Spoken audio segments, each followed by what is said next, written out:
this stuff. Yeah. In about 2006, I started really getting interested in the YouTube videos about Nibiru is here. Nibiru is here, and they were giving sky coordinates for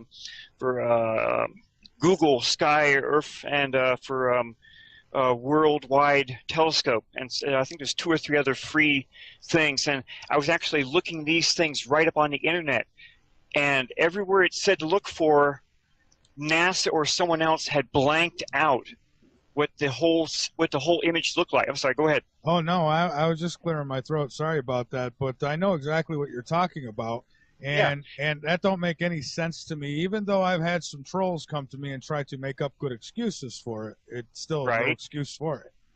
Well, I sent those coordinates, sky coordinates, into a friend of mine that's still at NASA. Can't mention his name or anything else about him. And he sent me back a DSS. This is an image of what you would physically see through a telescope. And this image is on your webpage, probably in your chat room, where you have 5, almost 6 white dots orbiting around something. Okay, that really kind of set me going here. Okay, cool, because everything I mostly had read or heard about brown dwarf stars said a brown dwarf cannot be seen unless you're using infrared or microwaves. Now, let me give you just really quick a good argument that somebody has made with me. Somebody who I've classified as a troll. Don't get me wrong, but Sure. they did bring up one good point, and that is even an object that you would need infrared to see, if it got close enough, once it got close enough, like even like near where Jupiter is, I mean, we could see Jupiter because light reflects off it. So if it got Sure. close enough, we'd be able to see it, right? Yes, and it really works for something solid that had physically come into our system. Okay. Now we're stepping into a different part here. We're going to be talking about Nemesis. NASA actually imaged a lot of this stuff back in 2007, 2008, where they actually have a infrared image of our brown dwarf companion to our sun. It's called Nemesis. Nemesis has its own little system. Its system has 7 planets. Believe it or not, it does.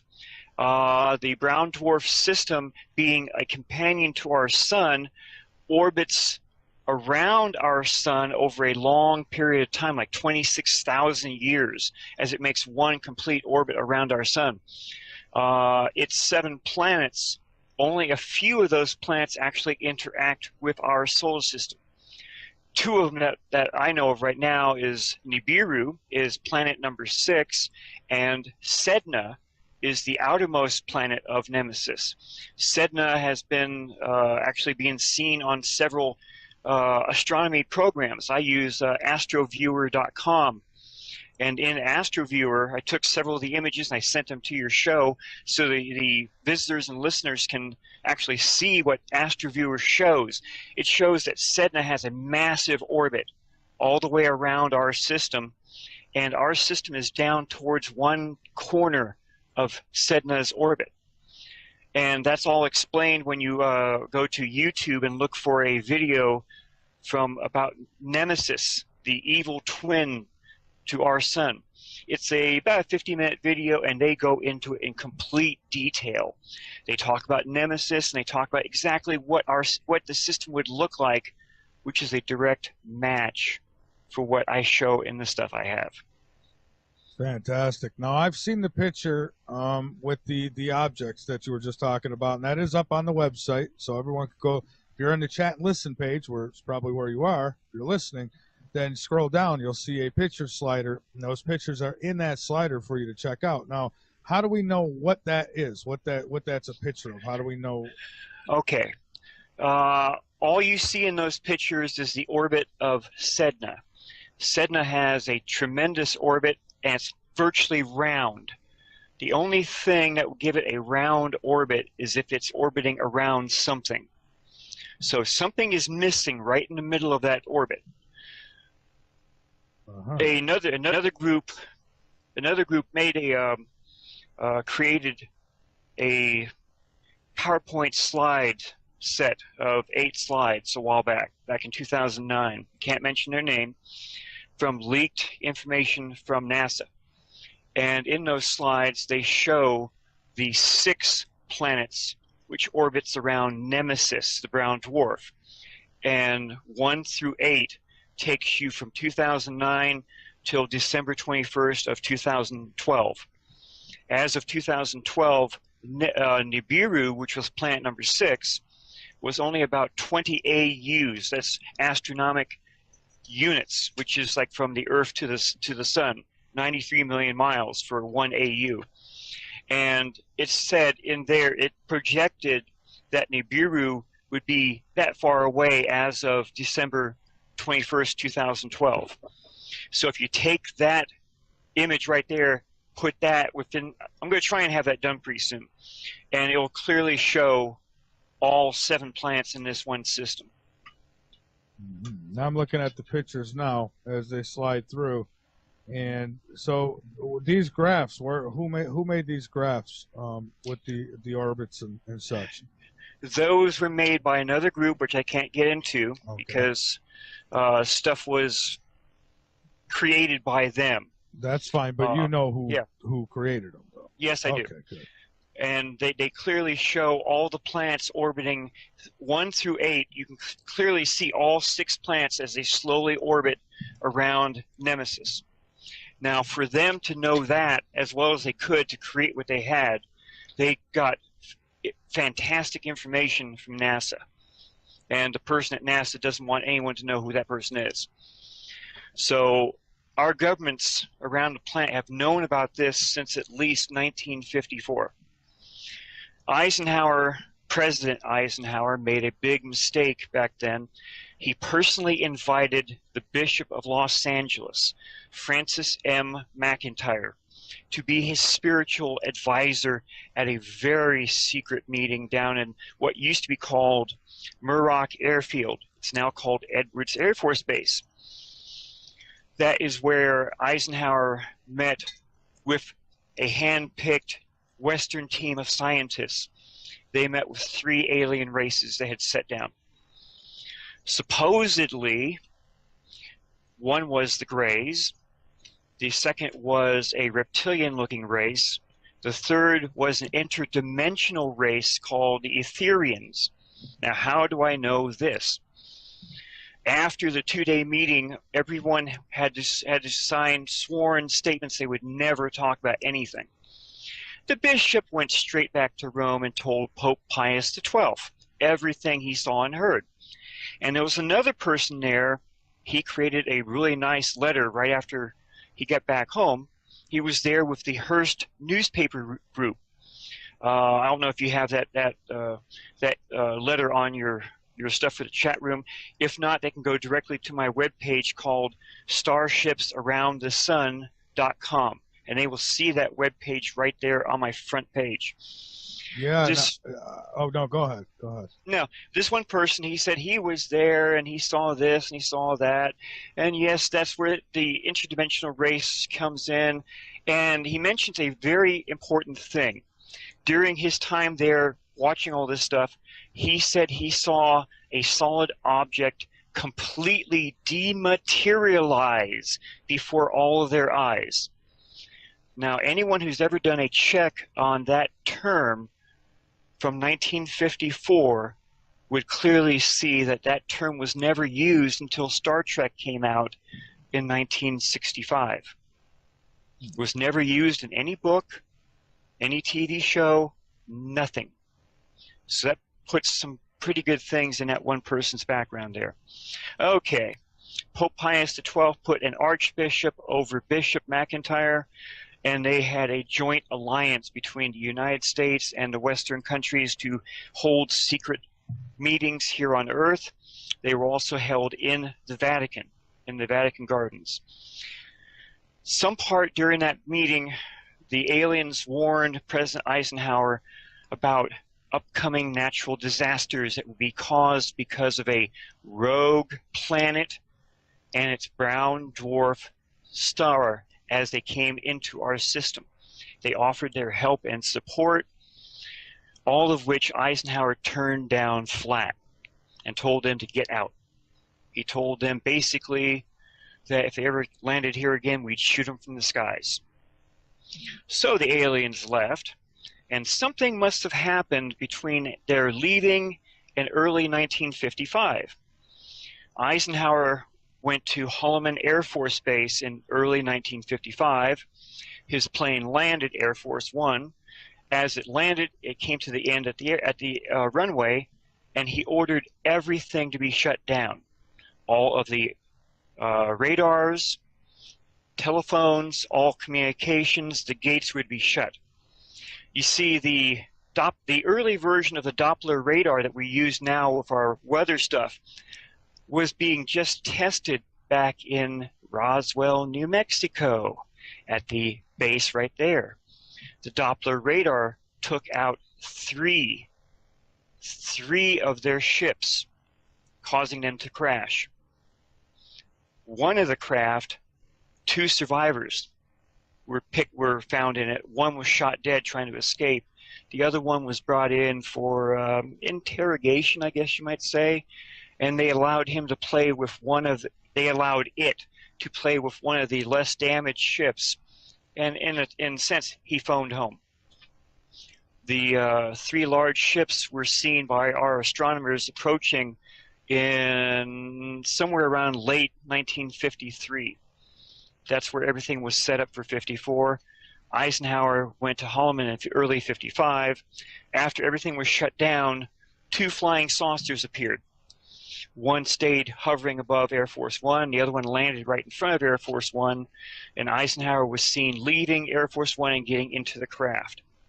Supposedly, I'm going to keep using that word because I personally don't know, but I know what has been leaked. Supposedly, he met directly with the Anunnaki. They were being called the Nordic-looking ones back then. How do I know that? Yeah, how do you know?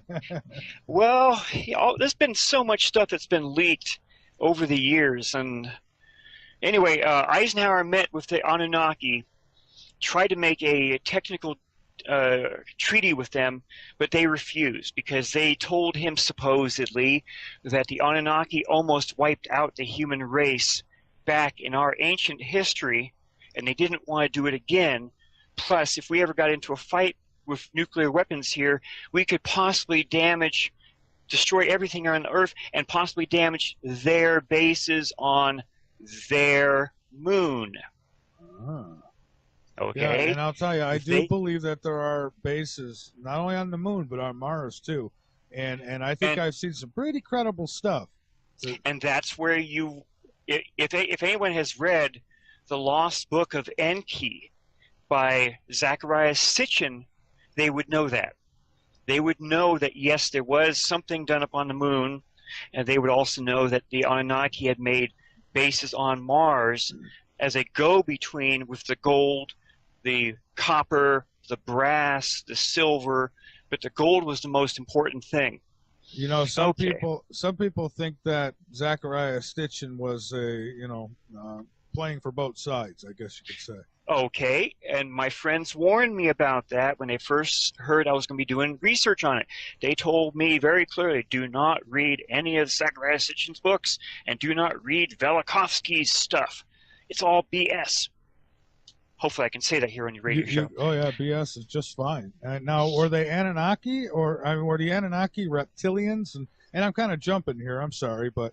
I honestly don't know.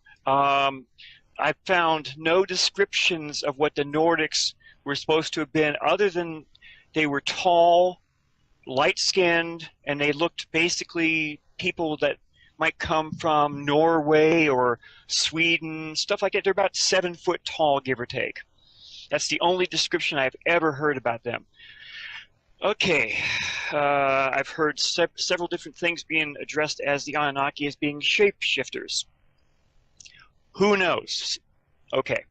Now, in early 2000s, the Vatican sent out a high-ranking Jesuit priest to go and talk to Christopher Barbato, an Italian reporter. They talked and they the high-ranking priest told Barbato everything that the Vatican has known since '54. And they were just getting worried because the governments around our planet were not saying anything about this stuff. And they were hoping that Barbato would, since he was writing stuff for UFO magazines, maybe he could get the information out in that way, and it would force the governments to come public with this stuff. Barbato's works were printed only in Europe and Italy, never here in the United States. There is a mass disinformation program between the United States and Canada. So we're not hearing any of this stuff. Barbato talked to his friend Lucas Scantamburlo, another Italian reporter, and told him everything that he could. He didn't want to tell him everything. Lucas Scantamburlo did some reporting and checked out everything, and then he did his own articles. Project Camelot, which some of your listeners probably know about or don't know about. Sure. They have YouTube videos up under that name, and they went to Lucas Scantamburlo, and he actually did a 2-hour video for them called "The Return of Planet X." You can find that on YouTube, and if you click down after it says "Show More," you'll see his webpage on Project Camelot. Click on that, and you can look. You can see. Here's the links for the 2 videos, and here's also the links for the text transcripts for video 1 and video 2, and several other things that he was in on. Lucas Scantamburlo did a really good job. I don't think, in my opinion, that the Project Camelot, the 2 reporters that were interviewing him, did a good enough job. They found out information, but they didn't press that information. They kind of BS'd it.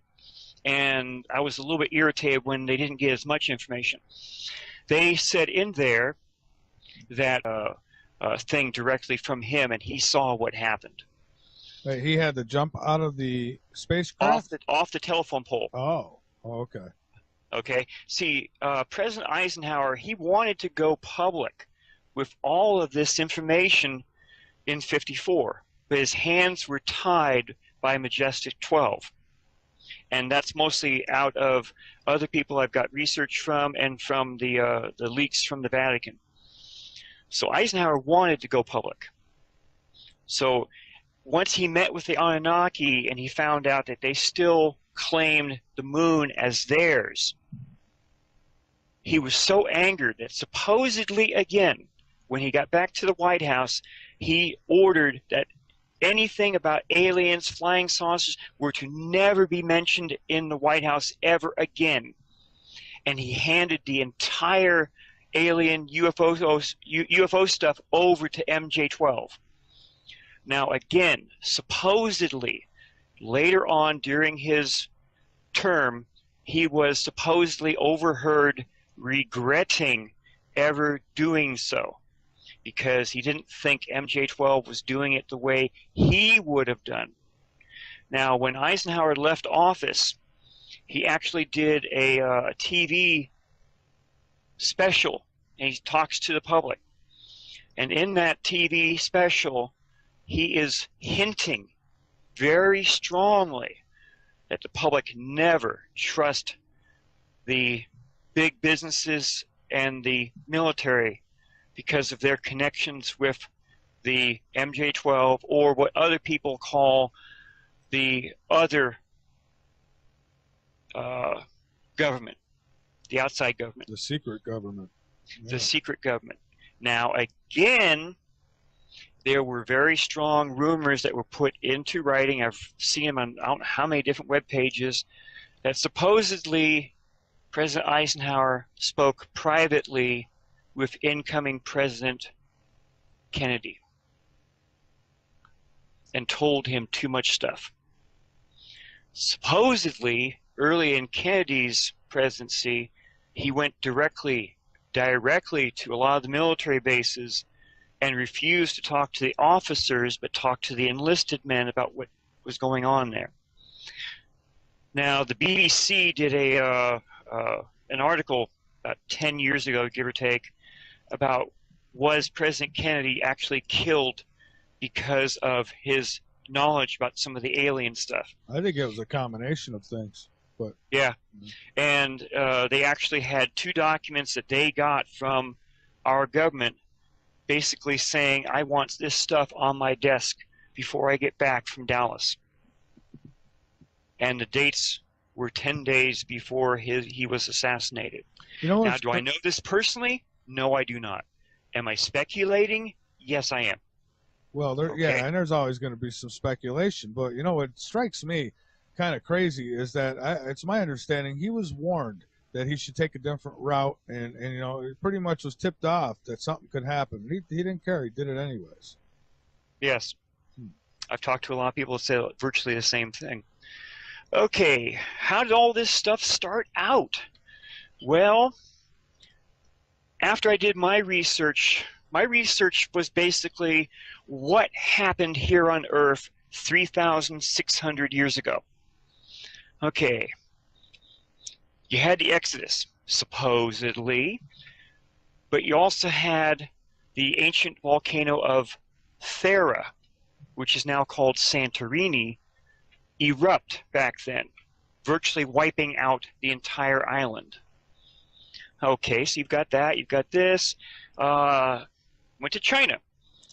Mozai, M-O-Z-I, in his book 5. You can go on to Google and you can search Mozai book 5, and it'll take you directly to his ancient writings, which have all been checked, they've all been transcribed into English or whatever language you need. And in his book 5, about halfway down, he talks about 3 gods came to China. And this was a time well before the first emperor. See, the first emperor, he tried to destroy all of the ancient documents before him and said he's the first emperor. You So know, and that's kind of strange too, because it seems like every country or what have you, there was some evil ruler who wanted to destroy all the books. exactly, and he came very close to doing so. And Mozai's works were found, they were translated, and they're up on the internet. So book 5, about halfway down, tells about 3 gods who came to ancient China, and they aligned themselves with one of the warlords. And to punish the other warlords, they made sand fall from the sky for almost 10 days. Forests were set on fire. They had a massive time of heat and cold. And all this stuff was done in China. And everyone just bowed down to that one warlord. Now, going even further back in Chinese ancient history, and you can check all this stuff on Google, there was an emperor, Yahoo, Y-A-H-O-U. Oh yeah, Yahoo. When I saw that, I says, well, that's kind of strange. And now we have Yahoo. Oh my God. Yes, and this emperor talks about how a thing showed up in the sky and the oceans topped the high Chinese mountains. And for 13 years, all the people that survived in China were ordered to drain the salt water from the high mountain valleys all the way down to the rivers and out to the oceans. It took them 13 years. And then he sent 4 teams. They had to look for where was north, south, east, or west. And they had to make a brand new calendar because the days had shortened. So there's plenty of ancient records that are still around. Okay, I found out all that stuff, and then I went and read Lost Book of Enki and Velikovsky's stuff, and it nailed it. Nailed it down, but good. Nibiru supposedly was going through our system for uncounted centuries until it accidentally got too close to a planet that was in the orbit where the asteroid belt is now. It used to be called Tiamat. And one of Nibiru's moons I'm sorry, go ahead. Oh no, I was just saying. I was like, well, I don't know if it was an accident or not, but Well, according to the Lost Book of Enki, and because my research, I just jumped right in line with Zacharias Sitchin. Lost Book of Enki tells it very clearly that during one of these very, very, very rare occurrences, the two planets got too close to each other, and one of Nibiru's moons smashed into Tiamat, breaking it into basically about two pieces. Small amount became the asteroid belt. The larger amount was kicked into a lower orbit, which is where the Earth is right now.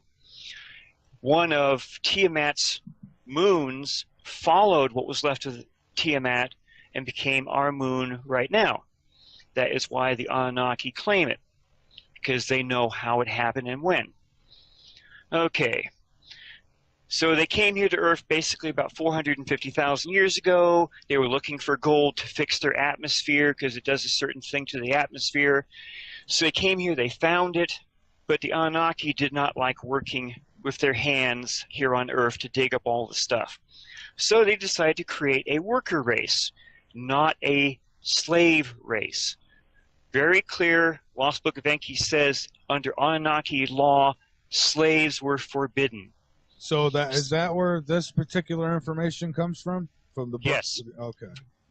The book of Enoch, tablets 9 and 10 go into great detail about how they were here on Earth, and because of a very rare alignment in our system of the 7, from the Earth out to Pluto, it altered forever Nibiru's flight path through our system, bringing it closer to Mars, also bringing it closer to the Earth the same way.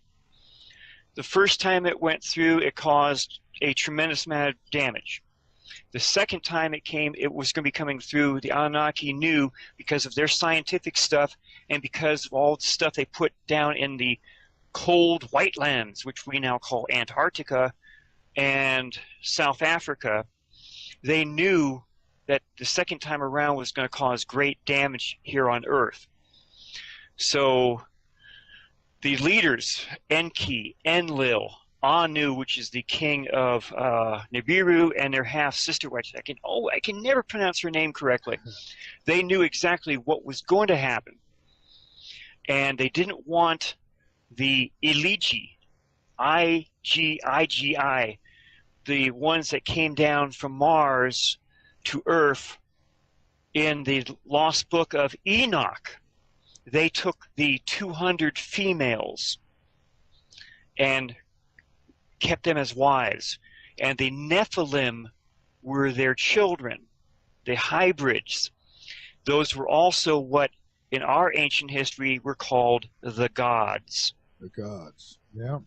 Roman and Greek mythology, they knew the Nephilim. It's also in the Bible about these giants that came down to Earth and grabbed 200 females and had kids with them, and the giants were born from them. That's the Nephilim, the gods. Okay. See, and before you go on, let me just say that I believe that there is a big G, and I call that God, the creator, creation is, I think, the universe, and it's so big we can't comprehend it, we can't see it all. But what I'd like to know is, now the Anunnaki, how did they get created? And I want to dig back and get all the answers. I mean, where did it all start? I kind of don't believe there was just this big bang and here we were. That is a very slippery slope for anyone who tries to do research on any of this stuff, any of it. And I'm going to be getting into it pretty good here pretty soon. Are you going to be taking a break now, or are you going to? Yeah, as a matter of fact, we are artists. That's what we are. Nobody controls us. That's why we can talk about things that we're talking about tonight with my guest, Robert. And Robert, we are back. And so many places to go tonight. Where do we go next? Okay. If your listeners want to look at some of the stuff I have, these are all NASA SOHO stereo ahead, stereo behind, satellite camera images, and they tell for those who see what they want to see, part of the picture. They can go to starshipsaroundthesun.com, and they can click on the photo section, and you have at least 20 pictures right there out of over 3,000 images I currently have. Okay, don't want to get you too tied up here for just ancient history, but the Anunnaki are clearly in our ancient history. The Anunnaki, people did many wall covering type things, nicely carved out to show them. You probably have seen them every once in a while on Ancient Aliens, some of the other shows. There's one image, which I didn't send to you, and I'm sorry I didn't, of an Anunnaki carved onto this one piece, and he's pointing towards something up in the right-hand corner. But right on his chest is a beautiful cross, and it's a special-looking cross. And I had to research the heck out of that, and it's called Cain's Mark. That's what it's called. It's called a cross within a circle, and it has a certain shape and everything to it. Oh, all right. That is somehow linked to the Vatican. Back in the 1100s, the Vatican told the people that became the Templars and the Hospitallers to use this certain image on their shields and on their clothes. So they went to Jerusalem, they went digging around, and about 8 years later they came racing back to Europe, and they were extremely wealthy. They found something there in Jerusalem, call it the chalice, the any of the different things you might think of from religious type. My mind's going blank on a couple of names right here. The Grail, the Holy Grail, and some other stuff. They became exceptionally wealthy, and their knights went around, did this, did that, did that. They went down to Malta, which is my wife's parents' place of birth. We just recently went there early June. That's why that cross, Maltese cross, was stuck in my head. So when I saw this wall carving, I said, whoa, that just like I know what that is. So I went and researched it down, and the Knights Templar and Hospitallers spread that all around in Europe there, the different groups. And as it turned out, from the Hospitallers, the Templars and the Hospitallers, other groups were formed. The Illuminati, the Rosicrucians, the Freemasons. And then it takes you off into a tear completely different, but talks more about what that, in my opinion, the Grail is a bloodline. And that's what so many shows have been talking about, one way or the other. Is it a bloodline, or is it actually the Holy Grail? Okay, my opinion, it's a bloodline. It's the Anunnaki bloodline. Would that be, do you think that would go right with queens and presidents and all that? Yes, it would. Also with Oak Island. Because all the Templars were not killed. Some of the shows say, they were all killed, don't worry about it. No, no, no, no. Some of the Templars went to other countries which were against the Vatican, and they became part of their knights. Or they went to Scotland and actually helped the Scots get their first freedom with William Sinclair. That's that one church, St. Clair's Church over there in England. Okay, so I know that that's there, because I've had to research the holy heck out of it. So all this stuff goes down to basically around 1558 to 1600 BCE. What happened then? Well, you had the Exodus. The Bible's never pinned down a date. I have. The Kolbrin has ancient manuscripts which were hidden up until the 1100s AD. And in there, they have other accounts from an Egyptian scribe, a highly trained Egyptian scribe called Ipuwer, I-P-U-W-E-R. And in there, he tells exactly what happens during the exodus of the slaves and evildoers. Because during that time, the destroyer was in their skies for almost 10 days. The ancient Egyptians called the destroyer and also the doom ship. Otherwise, Nibiru. It rained fire from the sky, it did this, it did that, it caused these plagues to happen, and oh, by the way, rocks falling from the sky caused the destruction of the palace of the pharaoh and killed his firstborn. So are you then saying that Nibiru and Planet X are two different entities? Because if you No. are, no. Oh, because I got to thinking maybe Nibiru was like letters on the side of some giant mothership. No, no. And that has been part of the misrepresentation and misunderstanding all of this. Nibiru is the planet of the crossing. Now, if you put the nemesis brown dwarf interacting with our system, with Nibiru coming through between Mars and Jupiter, it makes sense, being called the planet of the crossing. Right. It crosses over into our system and then leaves. Right. But at the same time now, if you think back, thousands of years ago, even let's say 3,600 years ago, people, maybe something the size like of a Star Wars Death Star, if you will, something like that. Maybe to them, it might have looked like a planet. So, And that's entirely possible. I just know that they called it the Destroyer. And they had been calling it the Destroyer for thousands of years before 1558 BC. Well, that's what's important, the fact that it's called the Destroyer. I'm sure it's got its name for a reason. Yes. And all this stuff is happening, but it's nowhere in Egyptian history. And why is that? Because the Hyksos were in charge of Upper Egypt from the 12th Egyptian dynasty to the end of the 17th Egyptian dynasty. They were kicked out somewhere between 1558 and 1600 BCE, and the first Egyptian pharaoh to reunite Upper and Lower Egypt was Akhmos I. And this is a name that's not even Egyptian. It's almost Hebrew. Akhmos, or Akhmosis, which is getting some other stuff put in here too. I have to try and stay away from all the other stuff just so I can tell the story here. Okay, during the time of all this major stuff that's happening, the slaves and evildoers and a huge amount of Egyptians took off out of what's called Avaris, which was their the Hyksos capital. And for 7 days they walked up towards the Mediterranean, and they were stopped at a saltwater marsh. It was too deep to go through, and they knew Pharaoh was coming after them. And Pharaoh did go after them. Pharaoh grabbed all of his troops and took off, went from town to town. Each town had been looted.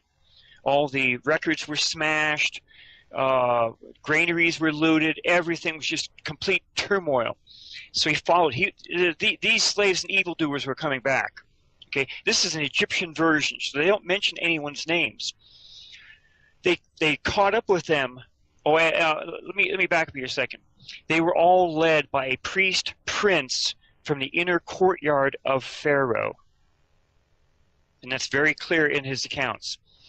So Pharaoh caught up with them. Now during this time, there's been heavy tectonic activity. The ground has been dropping, it's been shaking really heavily, all this stuff, fire coming out of the ground, and oh, by the way, ash is falling all over Egypt.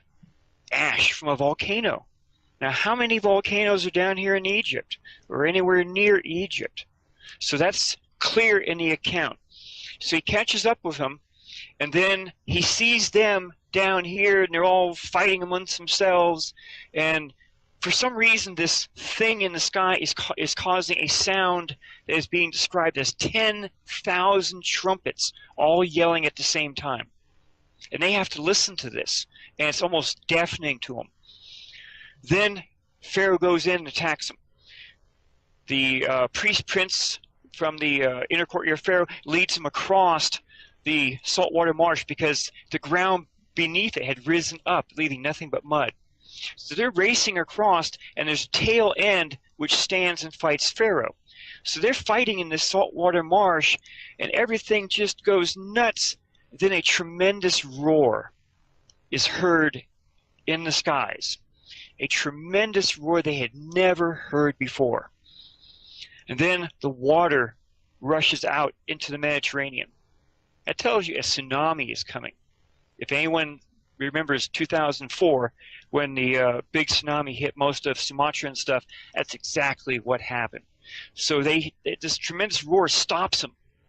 Now, IPROR doesn't say how long they were stopped, when did they get back going, or what.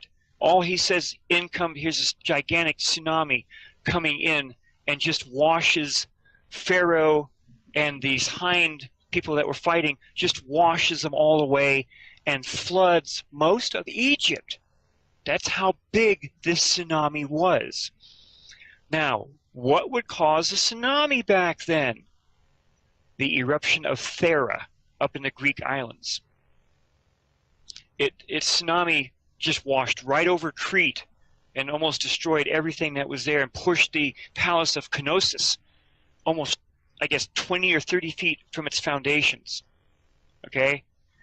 That's the only thing that marks that date in time, between 1558 and 1600 BC. Go on Google, do a search on it. Almost everyone says that same time period. The remnants of the chariots were found at the bottom of the Red Sea about 20 years ago, and they date to the end of the 17th Egyptian dynasty, right then and there. Akhmos I was pharaoh in 1550 BCE. There's another thing your listeners can go dig up. It's called the Tempest Stele, S-T-E-L-E, of Akhmos I. Now, this stela, Akhmos had ordered being built to commemorate everything he had to rebuild in Egypt. So many things were destroyed or undermined, and it's all in hieroglyphics. And oh, by the way, the pyramids had collapsed. In Egyptian hieroglyphics, the pyramids had collapsed. Anyone that looks at the three pyramids down there, they all should be wondering why the outside stuff is not there, and only one of them has stuff way up there at the very top. Well, I'll tell you another question I got about those pyramids is, why are there pyramids, what appear to be pyramids on Mars as well, that would almost match what we've got here on Earth, right? An excellent question. If supposedly they are pyramids. And if they are, and NASA hasn't been telling us, just like that face that was seen on Mars, and they went back years later and they took another picture. Nah, don't worry, that it was just a fate. It was just a funny trick of light on that one day. But there is a big base up there, and I know it's there. I've seen the pictures of it. I've read remote viewer Dr. Courtney Brown's account of it. Oh yeah, we just had him on I think a week ago. He is fantastic, and I'll be getting back to him in a little bit. Anyway, so Nibiru was here between 1658 and 1600 BCE. No ifs, ands, or buts. Now we race to the future. Eisenhower met with them in 54, 55. Supposedly all the secret meetings are still being held. The Vatican knew everything about it. All the popes knew it after Pope Pius XII. The next pope right after Pope Pius XII was talked about that he was actually dealing with the aliens even then, but he wanted to keep his arms away from them, keep them separate. So the Secret Service, being part of the Vatican, their own version, kept him away from a certain area, and it knows exactly where to look, and it finds it. It finds a heat signature which is between 4 to 8 times the size of the Earth. And someone at NASA says, hey, let's do a news conference real quick. We have to talk to those upper people. So they do a news conference, and they tell several different major papers, and boom, it's right there. Several days later, NASA says, no, that wasn't what happened. Don't worry about it, guys. Sorry, we made a mistake here. We didn't see anything out there. So it was all retracted. It always is, right? Yes, but in private scientist type stuff, here's this little part here saying we've sent these 2 probes out, and they're being diverted to look for this, and it's actually showing Nibiru and its dwarf star, and it's showing all this different stuff, and it was shown in different things that were just leaked over the years. Okay, NASA put up several different groups to work on this stuff. One of the famous scientists was Robert S. Harrington from the Naval Institute, and he led his own group. I don't have the names of all the people that were in his group, but I have some possibilities. And the two, okay, Robert S. Harrington had a falling out with NASA. It's very clear. And he was going to go public with everything he knew. He knew that Nibiru had its own orbit, not an elliptical orbit, which everyone else has been hearing around stuff. And he knew that the ecliptic angle of Nibiru coming through our system was between 30 and 40 degrees, or something around there. So he knew all that from his own research, stuff NASA was giving him. So just before he was getting ready to do his news conference in the, I think it was 1992, he died suddenly from a very rare form of cancer that no one ever heard he knew about. Just like the movie 2012, when the dude from the Louvre was killed accidentally or deliberately before he was going to hold his own news conference. See, Hollywood has been dropping hints for a long time now, a very long time. See if maybe some of your listeners know about that. So he's killed, but in the mid-90s, Area 51 designs and builds with alien help. This was all on that transcript from Lucas Scantamburlo with the Project Camelot videos. They built a very advanced space probe. This space probe was taken into orbit by the Aurora craft. From Earth, it went straight out past Pluto, met up with Nibiru, orbited it, and videotaped it. What it did other than that, I have no idea. I just have the account that was told by Lucas Scantamburlo. Eventually, the craft returned to Earth very fast. It makes NASA and its slow-moving stuff look like something I cannot say on your show. Now, let's say this Planet X it's supposed to come in between the Earth and the Sun, correct? No. That's another misunderstanding. Oh, well, do tell. Nibiru never comes. Okay, the Nibiru orbits through our system clockwise, just like Sedna does. Everything in our system except for Pluto orbits counterclockwise.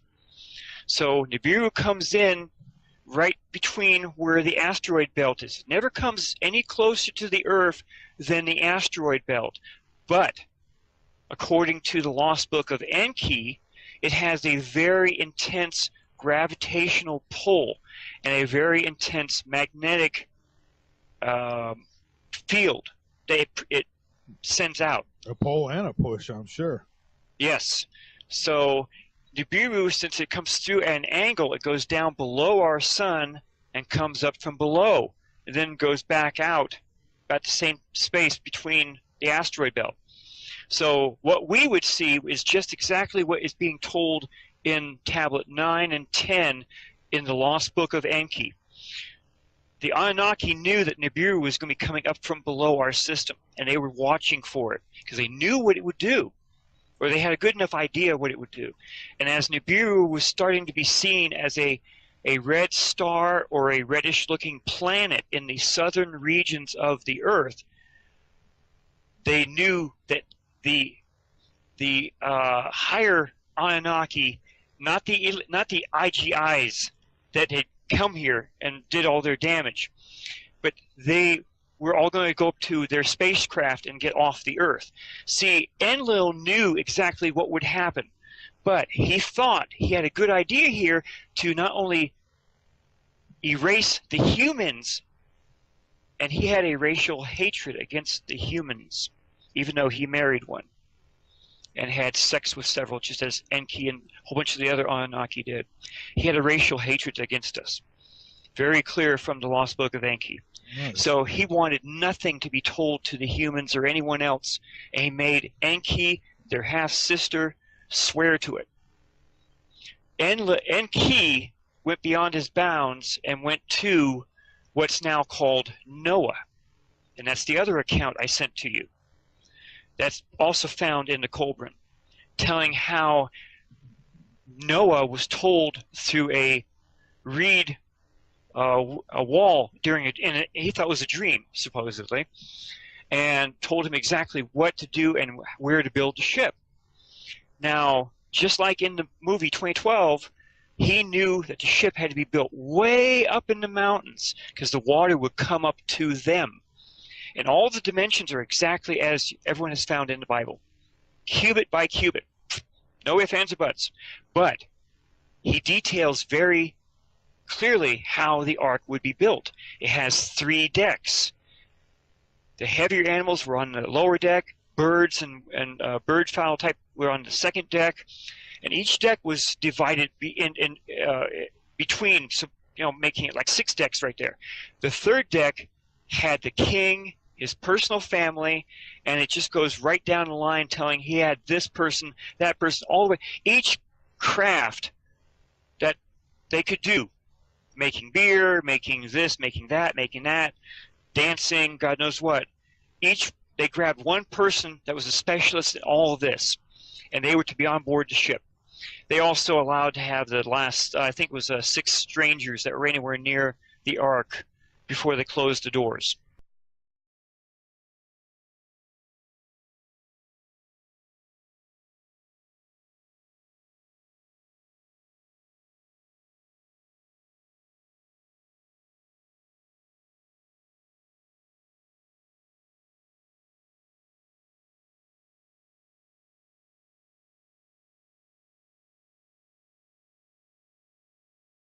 Into this stuff. Yeah. In about 2006, I started really getting interested in the YouTube videos about Nibiru is here. Nibiru is here, and they were giving sky coordinates for Google Sky Earth and for worldwide telescope, and I think there's 2 or 3 other free things. And I was actually looking these things right up on the internet. And everywhere it said to look for, NASA or someone else had blanked out what the whole image looked like. I'm sorry, go ahead. Oh no, I was just clearing my throat. Sorry about that, but I know exactly what you're talking about, and that don't make any sense to me. Even though I've had some trolls come to me and try to make up good excuses for it, it's still no excuse for it. Well, I sent those coordinates, sky coordinates, into a friend of mine that's still at NASA. Can't mention his name or anything else about him. And he sent me back a DSS. This is an image of what you would physically see through a telescope. And this image is on your webpage, probably in your chat room, where you have 5, almost 6 white dots orbiting around something. Okay, that really kind of set me going here. Okay, cool, because everything I mostly had read or heard about brown dwarf stars said a brown dwarf cannot be seen unless you're using infrared or microwaves. Now, let me give you just really quick a good argument that somebody has made with me. Somebody who I've classified as a troll. Don't get me wrong, but they did bring up one good point, and that is even an object that you would need infrared to see. If it got close enough, once it got close enough, like even like near where Jupiter is, I mean, we could see Jupiter because light reflects off it. So if it got close enough, we'd be able to see it, right? Yes, and it really works for something solid that had physically come into our system. Okay, now we're stepping into a different part here. We're going to be talking about Nemesis. NASA actually imaged a lot of this stuff back in 2007, 2008, where they actually have a infrared image of our brown dwarf companion to our sun. It's called Nemesis. Nemesis has its own little system. Its system has 7 planets. Believe it or not, it does. The brown dwarf system, being a companion to our sun, orbits around our sun over a long period of time, like 26,000 years, as it makes one complete orbit around our sun. Its 7 planets, only a few of those planets actually interact with our solar system. two of them that I know of right now is Nibiru is planet number 6, and Sedna is the outermost planet of Nemesis. Sedna has been actually being seen on several astronomy programs. I use astroviewer.com. And in AstroViewer, I took several of the images and I sent them to your show so the visitors and listeners can actually see what AstroViewer shows. It shows that Sedna has a massive orbit all the way around our system, and our system is down towards one corner of Sedna's orbit. And that's all explained when you go to YouTube and look for a video about Nemesis, the evil twin to our sun. It's about a 50-minute video, and they go into it in complete detail. They talk about Nemesis, and they talk about exactly what the system would look like, which is a direct match for what I show in the stuff I have. Fantastic. Now, I've seen the picture with the objects that you were just talking about, and that is up on the website, so everyone can go. If you're in the chat and listen page, where it's probably where you are, if you're listening, then scroll down, you'll see a picture slider, and those pictures are in that slider for you to check out. Now, how do we know what that is, what that's a picture of? How do we know? Okay. All you see in those pictures is the orbit of Sedna. Sedna has a tremendous orbit, and it's virtually round. The only thing that will give it a round orbit is if it's orbiting around something. So something is missing right in the middle of that orbit. Another group made created a PowerPoint slide set of 8 slides a while back in 2009. Can't mention their name, from leaked information from NASA. And in those slides, they show the 6 planets which orbits around Nemesis, the brown dwarf. And 1 through 8 takes you from 2009 till December 21st of 2012.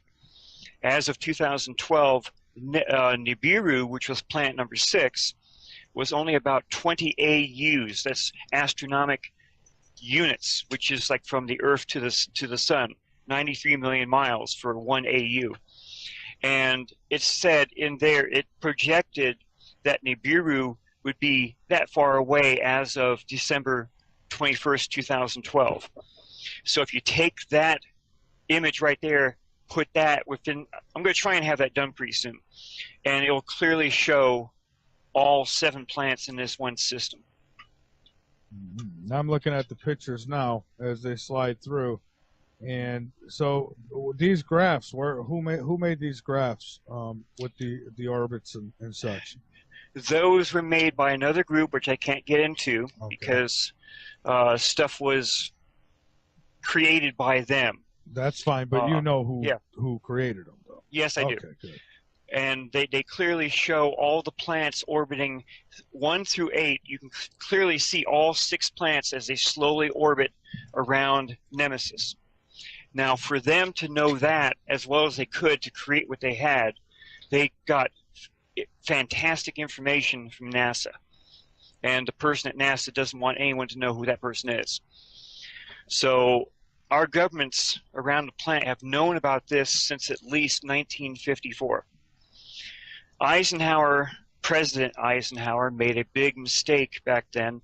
He personally invited the Bishop of Los Angeles, Francis M. McIntyre, to be his spiritual advisor at a very secret meeting down in what used to be called Muroc Airfield. It's now called Edwards Air Force Base. That is where Eisenhower met with a hand-picked Western team of scientists. They met with 3 alien races they had set down. Supposedly, one was the Greys, the second was a reptilian-looking race, the third was an interdimensional race called the Etherians.